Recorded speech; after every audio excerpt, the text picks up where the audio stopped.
Bom dia, galera, como vocês estão? Essa é a quinta vez que eu gravo essa videoaula. Tá difícil hoje, realmente, mas vamos lá. O que nós temos para falar sobre o Egito Antigo? Primeira coisa, você tem que lembrar, olha aí no mapa no seu livro, eu vou colocar o mapa aqui para vocês, onde se localiza o Egito. O Egito é um país do norte da África, na verdade do nordeste da África, tá? O Egito sempre, a sociedade egípcia sempre esteve nessa localização. Pode parecer estranho, mas algumas sociedades mudaram de localização ao longo da história. Bom, o Egito ele é um lugar cercado por desertos, tá? Ele fica no maior deserto do mundo, no deserto do Saara. Para quem não sabe, a palavra Saara em árabe quer dizer deserto, tá? E ele é cortado de norte a sul por o segundo maior rio do mundo, o rio Nilo. O primeiro maior rio do mundo é o rio Amazonas, que fica no nosso querido Brasil.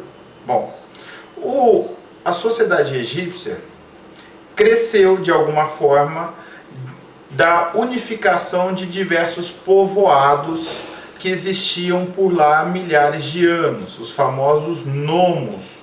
Tá, tudo bem, não são famosos, mas os nomos, mesmo sem ser famosos, eles estavam lá.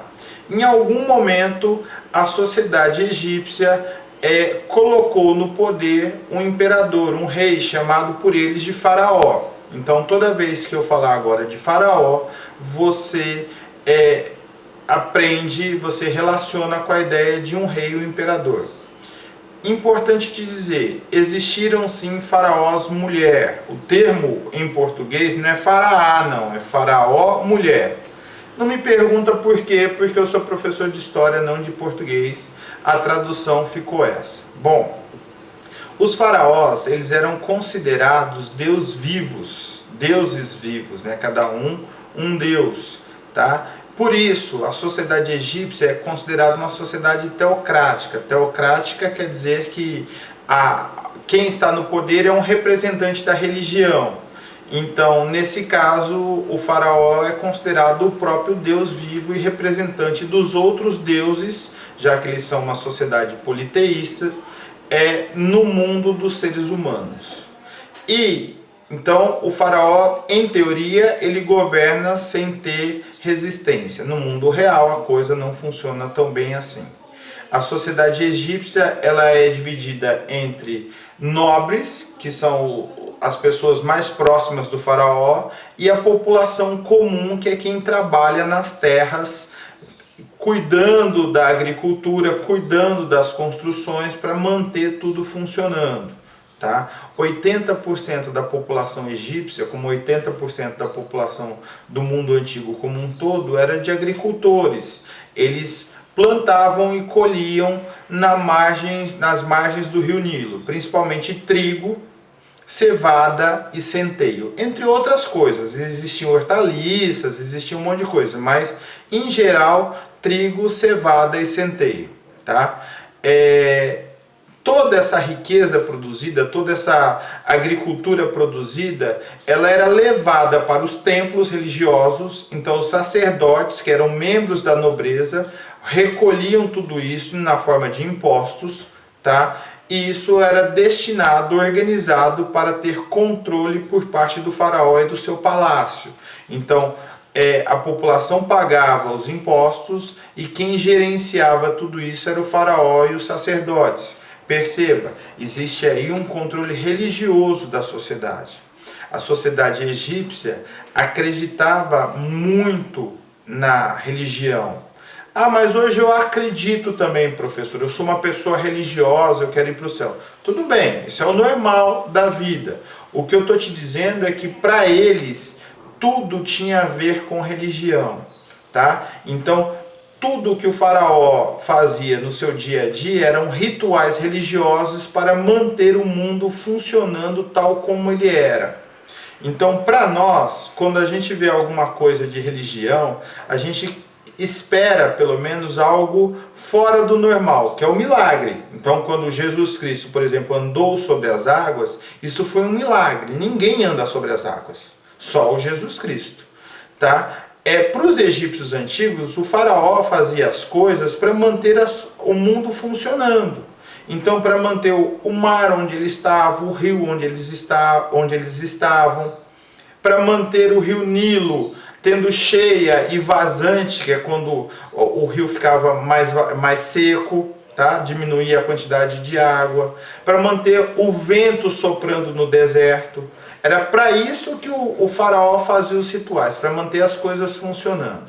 Do outro lado, eles acreditavam também que as pessoas, quando morriam, o espírito ia para o mundo dos mortos e que um dia voltaria. Por isso, eles mumificavam as pessoas esperando que quando o espírito voltasse para aquele corpo, o corpo estaria intacto, preservado. A mumificação, ao contrário do que você vê nos filmes, não era uma punição, não era de pessoas que cometiam crimes, não era uma forma de maldição, nada disso. Pelo contrário, os egípcios antigos mumificavam seus parentes, as pessoas que eles gostavam. Meu pai faleceu, meu avô faleceu, eu vou tirar uma grana que eu tenho, tá? Já que eu sou rico, só os ricos praticamente mumificavam seus mortos, e vou mandar mumificar, vou fazer todos os rituais religiosos, porque isso é considerado uma grande honra para o meu pai, isso é considerado uma grande honra para o meu avô, para a minha avó, não interessa o sexo aqui no caso. Tá? E aí eles vão para o mundo dos mortos, é isso que os egípcios acreditavam, e em algum momento eles vão retornar. Professor, mas isso dá certo? Os alunos sempre me perguntam. Eu não tenho a mais vaga ideia se dá certo. Até onde eu sei, ninguém voltou ainda do mundo dos mortos, egípcio ou não.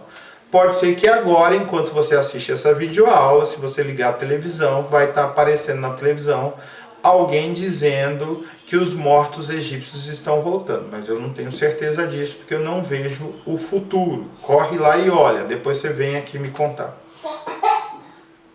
Muito bem, dito isso, é importante também te lembrar que na sociedade egípcia o nível de machismo era relativamente baixo comparado com as sociedades antigas. As mulheres podiam ocupar todos os cargos, tanto do governo quanto em outras áreas da sociedade. Então tinham mulheres que eram chefes guerreiras, mulheres médicas, mulheres faraós, como eu já falei para você, apesar disso ser pouco comum. Tá? A sociedade egípcia também não é uma sociedade racista. O racismo é uma invenção dos últimos séculos. Tá? Então, eles estão no norte da África e a sociedade egípcia ela é composta por pessoas negras e por pessoas brancas. Não tem distinção de cor. Você pode ter em alguns momentos faraós negros, em outros momentos faraós brancos. Importante. O cargo de faraó, de imperador, ele é passado de uma geração para outra. Ele não é uma escolha da sociedade. Então, quando um faraó morre, alguém vai ser colocado no seu lugar. Não necessariamente o filho mais velho. Isso é uma tradição recente entre os reis. Recente que eu digo, quer dizer que tem alguns milhares de anos. Deu para entender? Tá. O último detalhe da sociedade egípcia que você tem que lembrar é que os egípcios plantavam à margem do rio Nilo. Eles esperavam o rio Nilo ter sua cheia. Então, imagina que aqui é o rio Nilo. Quando chovia bastante, o rio enchia, a margem dele transbordava. Essa área de transbordo, tá? Essa palavra existe, transbordo. Essa área de transbordo, ela é uma área que fica úmida, que fica adubada, e aí depois que o rio volta para o seu curso normal, os egípcios plantavam nessa região. Tá? Os agricultores iam lá e plantavam, e aí enquanto as plantas estão crescendo, eles estão trabalhando para o faraó em outra coisa. Provavelmente estariam trabalhando para construir pirâmides, para construir templos e tudo mais. Deu para entender isso? Acho que o que eu tinha para falar dos egípcios antigos era basicamente isso.